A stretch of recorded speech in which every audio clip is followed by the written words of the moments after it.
بات سنیے بہت توجہ کے ساتھ. سیدنا عمر رضی اللہ عنہ شام تشریف لے آئے.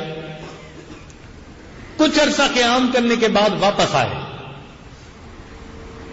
مدینہ طیبہ جب پہلی رات تھی تو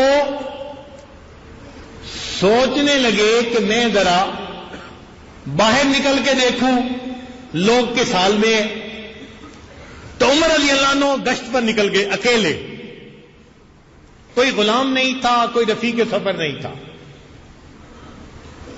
ایک خیمہ لگا دیکھا, بڑھیا خیمے کے دروازے پر بیٹھی ہوئی ہے. سلام کیا, سلام کر کے پوچھا کہ اماں کس حال میں ہو؟ کہنے لگی ٹھیک ہوں. بڑھیا نے پوچھا ارے میاں عمر کا کیا بنا؟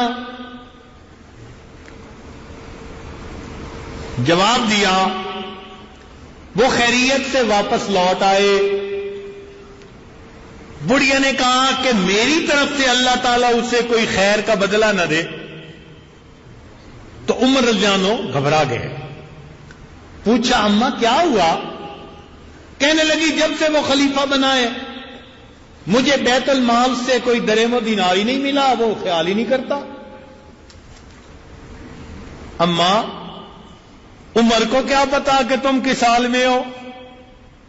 کہنے لگی واہ امیر المومنین بن گیا, کیا وہ یہ کہہ سکتا ہے کہ مجھے پتہ ہی نہیں چلا کہ میرے اس رعایا کے کس بندے کے ساتھ کیا گزر رہی ہے؟ جب اس نے یہ کہا تو عمر رضی اللہ عنہ نے اپنے آپ کو کہا واہ عمراہ, ہائے عمر, کل احد افقہ منک یا عمر, ہر بندہ تجھ سے زیادہ سمجھدار ہے. بڑھیا نے کیسی بات کی کہ یہ کیسے ہو سکتا ہے کہ وہ امیر المومنین بنے اور یہ کہے کہ مجھے پتہ ہی نہیں تھا, پتہ ہونا چاہیے تھا. اب عمر رضی اللہ عنہ وہی بیٹھ گئے اور بڑھیا سے ادھر ادھر کی باتیں شروع کر دی. پھر کہنے لگے کہ بڑی اماں مجھے تو عمر پہ بڑا ترس آ رہا ہے, اس بیچارے کو پتہ ہی نہیں اور آپ اس کے ساتھ اتنی زیادہ خفا اور حق کا مطالبہ کر رہی ہیں. وہ کہنے لگی میں تو حق کا مطالبہ کیے بغیر نہیں رہوں گی. عمر لانوں نے منتیں شروع کر دی. اچھا آج تک آپ کو جو تکلیف پہنچی وہ مظلومیت اگر میں عمر کی طرف سے خریدنا چاہوں تو مجھے آپ بیچ سکتی ہیں؟ وہ بڑھیا کہنے لگی کہ کبھی مظلومیت بھی کسی نے خریدی؟ کہنے لگے کہ یہ خریدی یا نہیں خریدی اپنی الگ بات, تو بتا تو یہ اپنی مظلومیت مجھے بیچ سکتی ہے؟ اس نے کہا نہیں. منت سماجت کر لی اور منت سماجت کر لی. کتابوں میں لکھا ہے اتنی عاجزی سے منت سماجت کی کہ وہ بڑھیا تیار ہو گئی. اچھا میں مظلومیت بیچتی ہوں. کتنے میں بیچتی ہو؟ 25 دینار کے بدلے میں. 25 دینار اگر تجھے مل جائیں تو تم میرے ہاتھ اپنی مظلومیت بیچ دو گی جو عمر کے مقابلے میں تم حق رکھتی ہو؟ اس نے کہا ہاں. چنانچہ عمر رضی اللہ عنہ اب اس سے بات کا فیصلہ کرنے لگے. اتنے میں حضرت علی رضی اللہ تعالیٰ عنہ اور حضرت عبداللہ ابن مسعود رضی اللہ تعالیٰ عنہ یہ امیر المومنین کو ڈھونڈتے ڈھونڈتے وہاں جا پہنچے. انہوں نے دور سے دیکھا, کہا السلام علیکم یا امیر المؤمنین. عمر رضی اللہ عنہ نے جواب دیا. جب بڑھیا نے امیر المومنین کا لفظ سنا تو گھبرا گئی.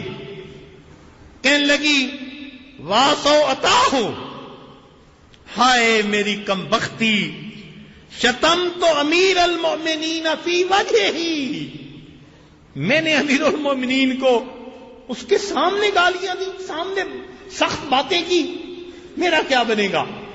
عمر لانو کہنے لگے کہ نہیں، تیری میری ڈیل ہو چکی، اب تو اپنی بات پہ پکی رہنا کہ 25 دینار میں تو مجھے اپنی مظلومیت بیچ چکی۔ اس نے کہا ٹھیک۔ عمر لانو کے پاس قلم تھی، فوراً قلم نکالی، ادھر کاغذ ڈھونڈا، ملا نہیں، ادھر ادھر دیکھا، نہیں ملا۔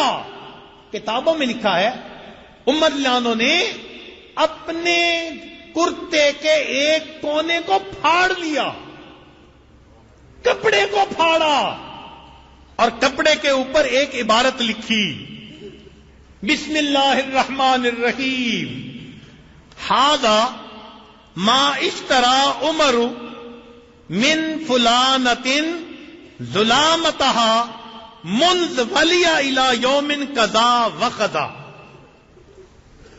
یہ عمر نے خرید لیا اس عورت سے اس کی مظلومیت کو جب سے عمر امیر المومنین بنا، فلاں دن سے فلاں دن تک، ب25 دینارا، 25 دینار میں، فما تدعی عند وقوفہ فی المحشر۔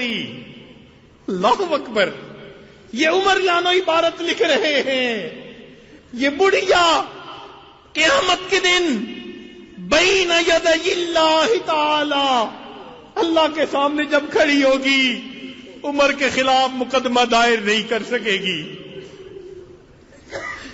یہ عورت قیامت کے دن اللہ کے سامنے جب کھڑی ہوگی تو عمر کے خلاف مقدمہ درج نہیں کر سکے گی۔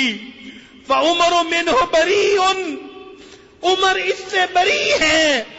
وشہد علی ذلک علی ابن ابی طالب وابن مسعود، اور اس پر علی ابن طالب اور ابن مسعود گواہ بن رہے ہیں۔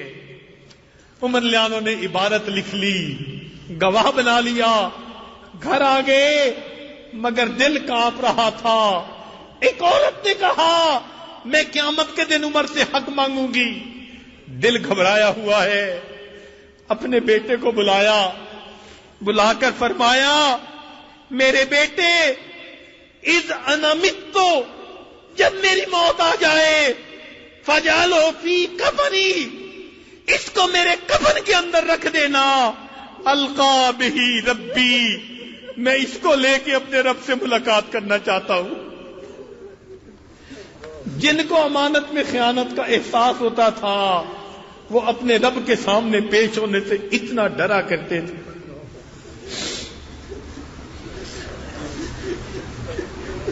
آج ہم اپنی امانتوں کا کیا معاملہ کر لیتے ہیں؟ علم امانت ہے، نسبت امانت ہے، ہم اس امانت کا کیا حال کرتے ہیں؟ ہمارے حضرت مرشد عالم رحمت اللہ علیہ فرماتے تھے قیامت کے دن لوگوں سے ایک سوال ہوگا ان کی ذات کے بارے میں، اور جس کو نسبت ملی اس سے 2 سوال ہوں گے۔ بتاؤ نسبت کی خدمت تم نے کی تھی یا نہیں کی تھی؟ بتاؤ پھر کیا معاملہ بنے گا؟ چنانچہ ایک بزرگ تھے، ان کے پاس ملنے والے لوگ آ رہے تھے، اور جو ملنے والا آ رہا تھا وہ اس کو کہہ رہے تھے جی آپ جنتی ہیں، آپ جنتی ہیں۔ حضرت مفتی محمد حسن رحمت اللہ علیہ، جامعہ شرفیہ کے بانی مبانی، حضرت اقدس تھانوی رحمت اللہ علیہ کے خلیفہ، جو بھی آ رہا تھا بھائی آپ جنتی ہیں، بھائی آپ جنتی ہیں۔ سننے والے نے سوچا آج تو جنت کی ٹکٹیں تقسیم ہو رہی ہیں۔ جب لوگ چلے گئے اس نے پوچھ لیا کہ حضرت آپ نے سب آنے والوں کو جنت کی بشارت دے دی؟ فرمانے لگے دیکھو یہ لوگ مجھ سے حسن ظن لے کر آئے کہ یہ اللہ کا ولی ہے۔ حسن ظن ایسا عمل ہے کہ اس کی وجہ سے اللہ تعالیٰ ان کو جنت عطا فرمائیں گے، اس لیے میں نے ان کو جنت کی بشارت دی۔ اور فرمانے گئے رہ گئے اپنی بات، تو مجھے تو قیامت کے دن لگاموں میں جو ہے باندھ کے کھڑا کیا جائے گا اور پوچھا جائے گا تم نے نسبت کا حق ادا کیا یا نہیں کیا؟ اگر ثابت ہوا کہ کر دیا تو بچ جاؤں گا، ورنہ اللہ کے حضور حساب دینا پڑے گا۔ ہمارے اکابر ڈرتے تھے، گھبراتے تھے بوجھ اٹھانے سے۔ تو آج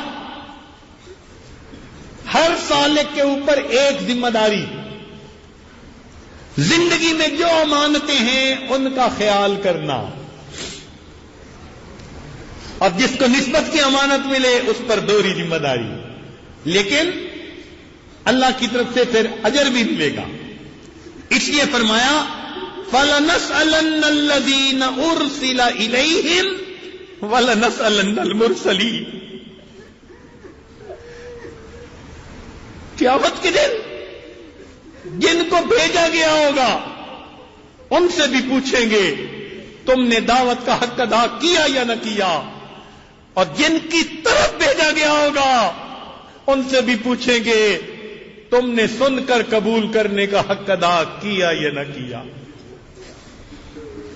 اللہ رب العزت قیامت کے موقف میں ہمیں عزتوں سے نوازے، قیامت کی ذلت سے محفوظ فرما دے۔ زندگی کو دیکھیں تو خیانت ہی خیانت نظر آتی ہے۔ میرے مولا، آپ کے محبوب نے تو فرمایا لا ایمان لمن لا امانت لہ، ہمارے ایمان کا قیامت کے دن کیا بنے گا؟ اے اللہ، ہمارے اندر امانت کی صفت پیدا کر دیجئے، ہم گھر میں اچھے خامد بن کر رہیں، اچھے بیٹے بن کر رہے، اچھے بھائی بن کر رہے، اچھے شاگرد بن کر رہے، اچھے استاد بن کر رہے، ملک کے اچھے ایک شہری بن کر رہے، ایک اچھے انسان بن کر رہے۔ جو ہمارے فرائض ہیں ہم اچھے طریقے سے ان کو ادا کر لیں۔ اور میرے مولا، اب تک جو ہم سے کوتاہی ہوئی معافی کے سوا چارہ نہیں، بس ہم آپ سے معافی کے طلبگار ہیں۔ میرے مولا، آپ معاف کر دیجئے۔ اے اللہ، اگر آپ کی رحمت کی نظر نہ ہوئی تو قیامت کے دن شرمندگی کے سوا ہمارے پاس کچھ نہیں ہوگا۔ آپ مہربانی فرما دیجئے، ہمیں قیامت کی شرمندگی سے بھی بچا لیجئے، اور دنیا میں جو وقت باقی ہے امانت کی حفاظت کرنے کی ہمیں توفیق عطا فرما دیجئے۔ وآخر دعوانا ان الحمد للہ رب العالمین۔